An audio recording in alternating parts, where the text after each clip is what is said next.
Heinz Guderian has a simple mantra that he's been repeating since the start of this operation. In 3 days to the Meuse, on the 4th day across the Meuse. To achieve this, he's pushed his men to the very limits of their endurance. They've survived on sleepless nights, tons of pervitine, and the adrenaline of battle. Now, today is the 4th day, and come hell or high water, Guderian orders that they will cross the river Meuse.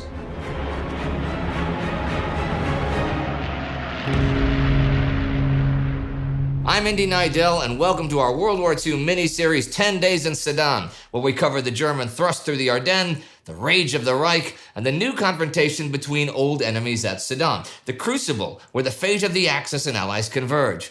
Join me as we explore the course of the battle and its aftermath.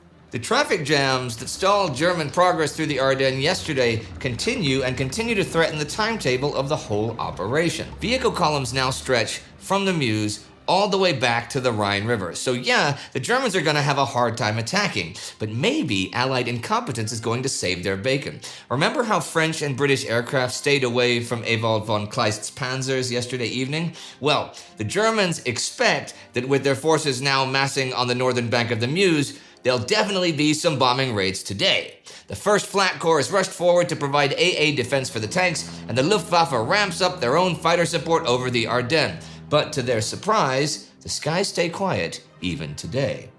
Allied units on the ground at Sedan are not in much better shape. Today, the 71st Infantry Division under Joseph Baudet begins arriving to the east of Henri Lafontaine's 55th Infantry, taking over the sector near Angecourt and allowing Lafontaine to begin setting up defense in depth behind the riverline fortifications guarded by the 147th Fortress Regiment. Sounds good in theory. These guys aren't ready for a fight just now. The 55th, as I've mentioned before, is mainly composed of older and undertrained conscripts with poor command and control. As they've moved northwest to guard the rear of the 147th, they lose a lot of cohesion and struggle to get to grips with their new positions. The 71st aren't really doing any better because Baudet has marched them nearly 60 kilometers in the past day or so, and they're in no condition to fight before they get some rest. Heinz Guderian, commander of the 19th Panzer Corps, is not going to allow them that rest. At noon, the first bombs begin dropping on the French. A wave of Junker 87 Stukas fly in and drop their payloads, followed by level bombers, followed by more Stukas. They continue this bombing systematically for the next 4 hours, and are joined by Guderian's artillery about 3:10 that afternoon, and the intensity of the bombardment reaches a fever pitch in the last 20 minutes from 3:40 to 4 o'clock. Rather than me telling you what it was like, I'll let a French soldier from the 55th Infantry do the honors. Explosions keep crashing all over the place. All you can feel is the nightmare noise of the bombs, whose whistling becomes louder and louder the closer they get. You have the feeling they're zeroed in precisely on you. You wait with tense muscles. The explosion comes like relief, but then there's another one. Then there are 2 more, and 10 more. The explosions blend in a ceaseless thunder.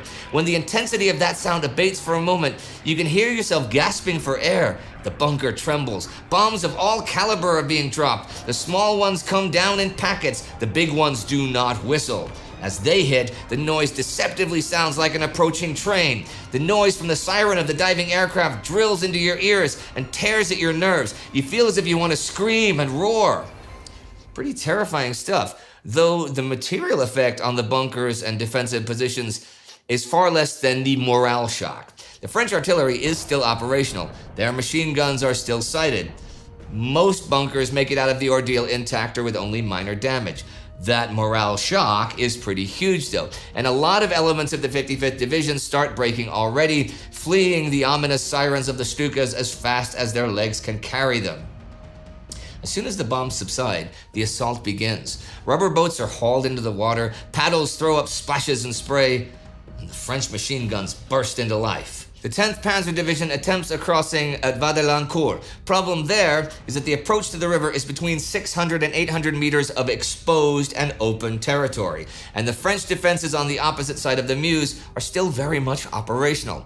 Artillery begins to hit the approaching troops, while machine gun fire cuts many of them down as they run the gauntlet, rubber dinghies in hand. If they don't get killed outright, then it's more than likely that their boats are full of holes by the time they make it to the river. So these initial attempts are quite easily broken up by the French. A couple of hours later, though, some individual squads manage to get across, and by 7 in the evening begin circling around the French bunkers, picking them off one at a time, making things gradually easier for their comrades on the opposite bank.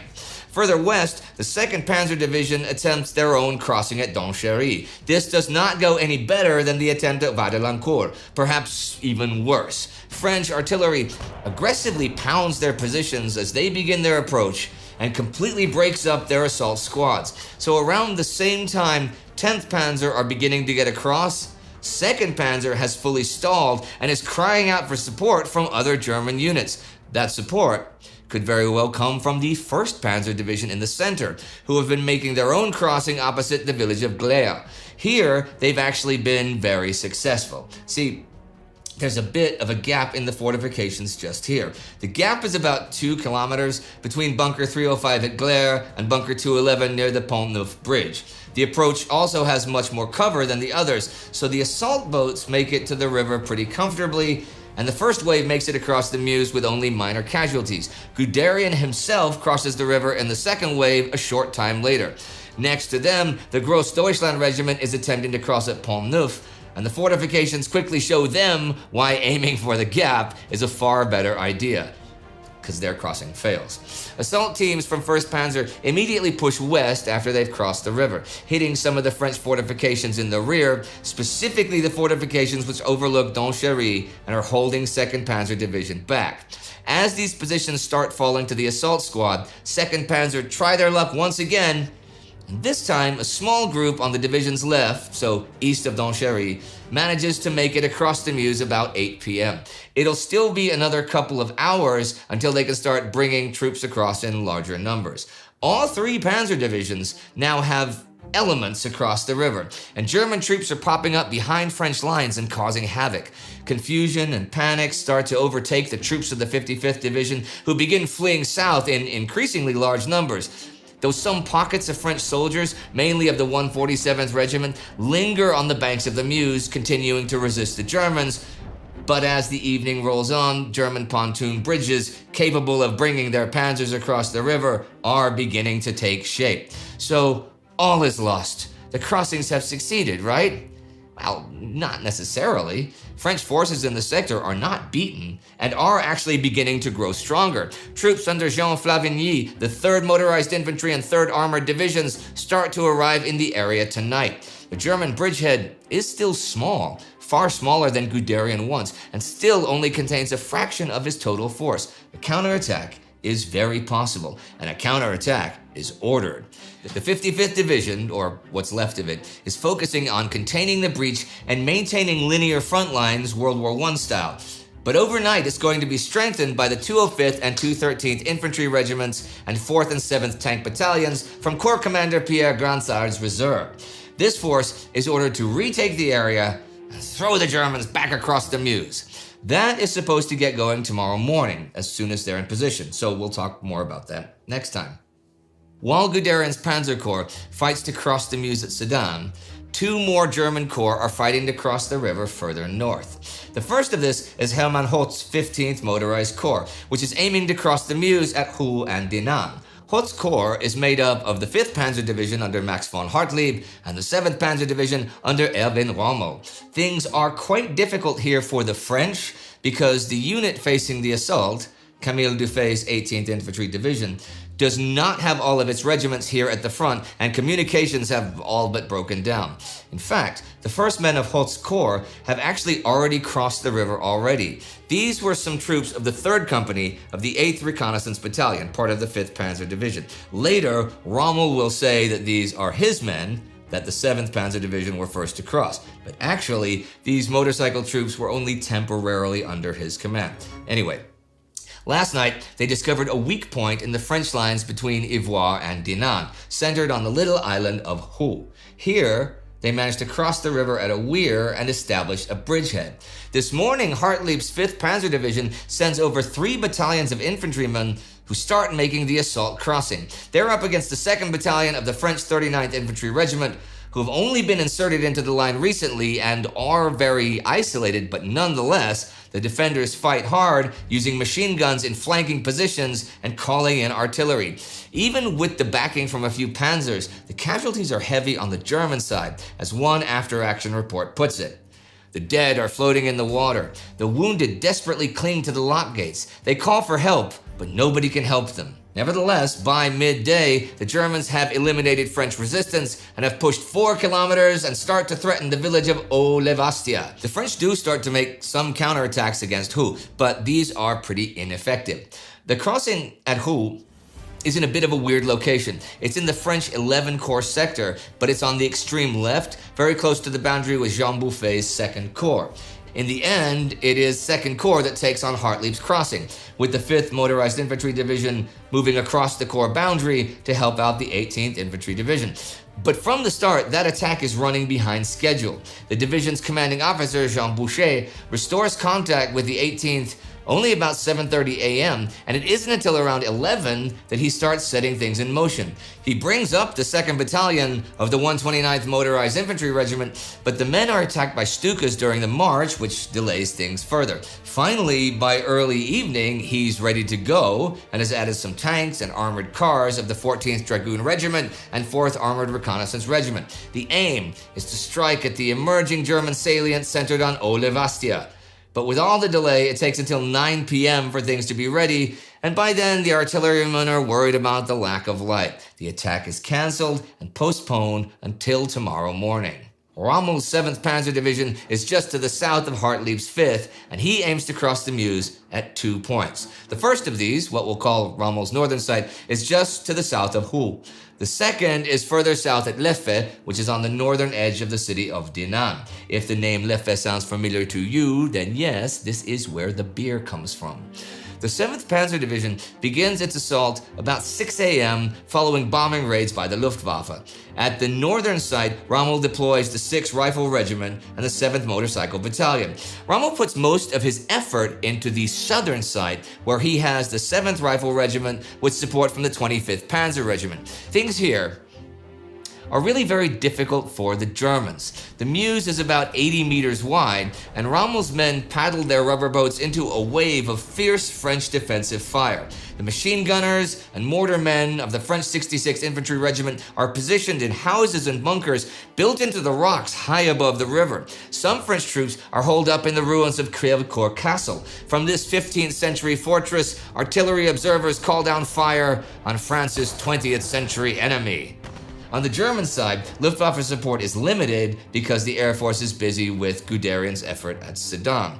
By 10 a.m., Rommel's troops have been beaten back with heavy losses, and the operation hangs in the balance. But before too long, the Germans will make a successful crossing here. It's in these next few hours that much of the aura that will surround Erwin Rommel for the rest of his career is created. Rommel always has one eye on his public image. But putting aside his talent for self-promotion, it's clear that he is key to the eventual German success. On the 13th of May, crisis followed crisis in the sector of the 7th Panzer Division, so that Rommel was constantly shuttling back and forth between the two crossing sites. His forte, however, was always to lead from way up front. He sent panzer units forward and personally directed them into their positions. He coordinated fire support and somehow managed to round up more rubber boats. Nevertheless, as Rommel himself reports, the mission seemed to be failing. A renewed crossing attempt was ventured only after he had ordered additional panzers and even individual artillery pieces to move forward to fire on the enemy bunkers. In the afternoon, Rommel mostly stayed with the northern crossing group. For this purpose, he, the division commander himself, jumped into the water up to his hips and for a while pitched in personally. When the ferry was ready, he was the first to cross over in his command panzer. By the evening, Rommel has secured 2 small bridgeheads. The French do make a counterattack against the northernmost of these, with Jean Martin's 11th Corps responsible for the effort. But from the start, Martin doesn't have a great picture of what's going on. By the morning of May 13th, he's aware the Germans have crossed at Hou, but he only finds out about Rommel's crossings at noon when he visits the 18th Infantry Division's command post. He then orders an attack against Rommel's northern bridgehead. His chosen force is the bulk of the 39th Infantry Regiment under Colonel Dugenais, which had been kept in reserve. Dugenais has support from Renault R-35 tanks, from the 3rd Company 6th Tank Battalion, and armored cars from the 1st Light Cavalry Division. Fire support from 4 artillery battalions is promised. The designated jumping-off time of 8 p.m.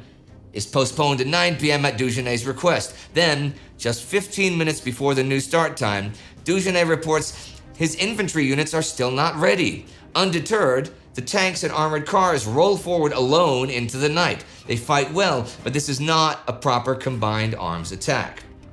A half hour late, the French armor attacked, driving to the forest, where they captured 7 motorcyclists but encountered no significant enemy forces. Even with the delay, the French infantry failed to arrive in time to accompany the tanks, and, unable to hold the terrain they cleared, the Renaults withdrew.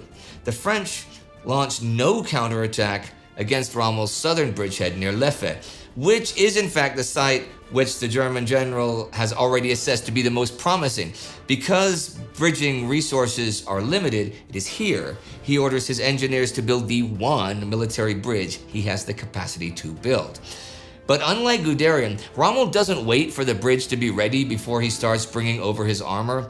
By morning, the engineers will have transported about 30 panzers across the river on ferries. About 45 kilometers south of Dinant, Hans Reinhardt's 41st Army Corps is making its own crossing at Monthermé. Here, the charge is led by units of Werner Kempf's 6th Panzer Division, who are up against the French 42nd Colonial Infantry of the 102nd Division Fortress. The French troops occupy well-prepared positions and have blown the bridge, forcing the Germans to attempt a river crossing under heavy fire.